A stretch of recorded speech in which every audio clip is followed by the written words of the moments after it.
जय गुरु जी, शुक्राना गुरु जी, बहुत बहुत प्यार गुरु जी। आज्ञा दीजिए, मंत्र जाप के साथ सत्संग स्टार्ट करूँगी। ओम नमः शिवाय, शिव जी सदा सहाय। ओम नमः शिवाय, गुरु जी सदा सहाय। ओम नमः शिवाय, शिव जी सदा सहाय। ओम नमः शिवाय, गुरु जी सदा सहाय। शुक्राना गुरु जी, बहुत बहुत प्यार गुरु जी। संगत जी, गुरु जी का आज फिर से एक बार लख लख बार शुक्राना।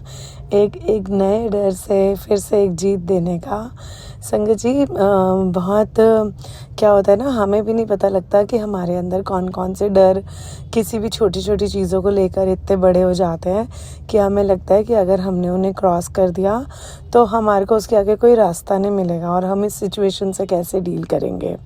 और हम ये डेली के लाइफ में काफ़ी सारी चीज़ों में फेस करते हैं।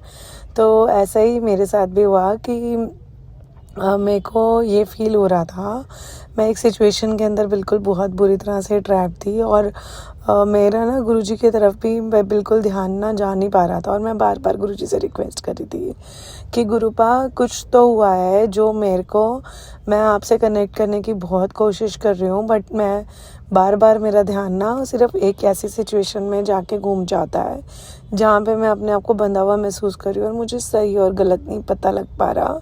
क्योंकि जो सामने वाला पर्सन है जो मुझसे डील कर रहा है, मुझे उसकी इंटेंशंस बिल्कुल भी क्लियर नहीं हो रही हैं। वो वर्ड्स तो डिलीवर कर रहे हैं मैं बहुत अच्छे, और जो वो काम कर रहे हैं वो उनसे बिल्कुल मैच नहीं हो रहा है। तो I was in a very big dilemma कि मुझे किस तरफ जाना है। तो मैं गुरुजी से बार बार अरदास कर रही और मुझे लगा कि गुरुजी ने तो मुझे छोड़ दिया है और मुझे उस सिचुएशन को डील करने के लिए मेरे पे डाल दिया है। तो मैं बस रात को दिन में बस गुरुजी से मन ही मन प्रार्थना करके अरदास कर दी।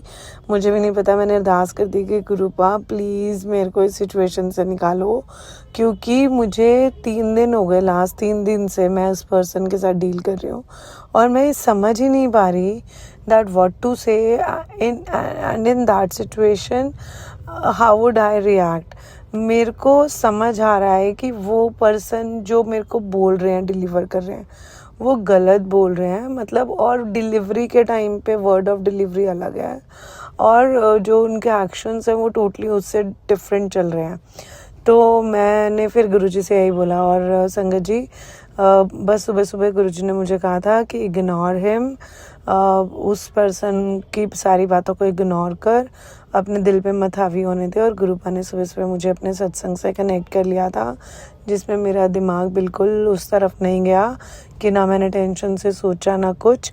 और आज भी शाम के वक्त भी जब मेरे सामने वो सिचुएशन आई तो गुरुजी ने उनका रुख ही मोड़ दिया। और उससे पहले गुरुजी ने मुझे बता दिया था कि तू चिंता ना कर, तू ऐसी चिंता करी जा रही है, मैंने वो तेरे सारे रास्ते जो है ना वो साफ़ कर दिए हैं। तो भी मुझे लग रहा था कि क्या होगा, लेकिन पर्सन अपने आप ही पीछे की तरफ मुड़ गए और अलग डायरेक्शन में चल पड़े। तो इसके लिए लख लख बार शुक्राना दात्या। मतलब वो एक सोच के भी डर इतना हावी हो रहा था कि मैं इस सिचुएशन को कैसे डील करूँगी। गुरुपा, आप नहीं जानते हो कि आप मेरे को इतनी स्ट्रेंथ देते हो, आप मेरे को कैसे खड़ा कर देते हो गुरुजी, आप मेरे सारे काम कैसे बना देते हो। इसके लिए लख लख बार शुक्राना गुरुपा, बहुत बहुत शुक्राना, क्योंकि मन बेचैन होता है और आप आते ही संभाल लेते हो। मतलब आई लव यू गुरुपा, गली पा के आपका ढेर सारा थैंक्स गुरुजी। मेरे से इस सत्संग को करने में कोई भूल चुक हुई हो तो प्लीज़ प्लीज़ प्लीज़ माफ़ कीजिए। संगत जी प्लीज़ माफ़ कीजिए, गुरुपा प्लीज़ माफ़ कीजिए, लेकिन आप मेरे को इस सिचुएशन से निकाल ले गए। Thank you so much.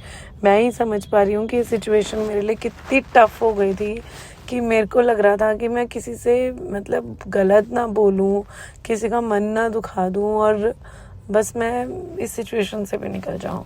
इसके लिए लख लख बार शुक्राना गुरुजी, लख लख बार शुक्राना।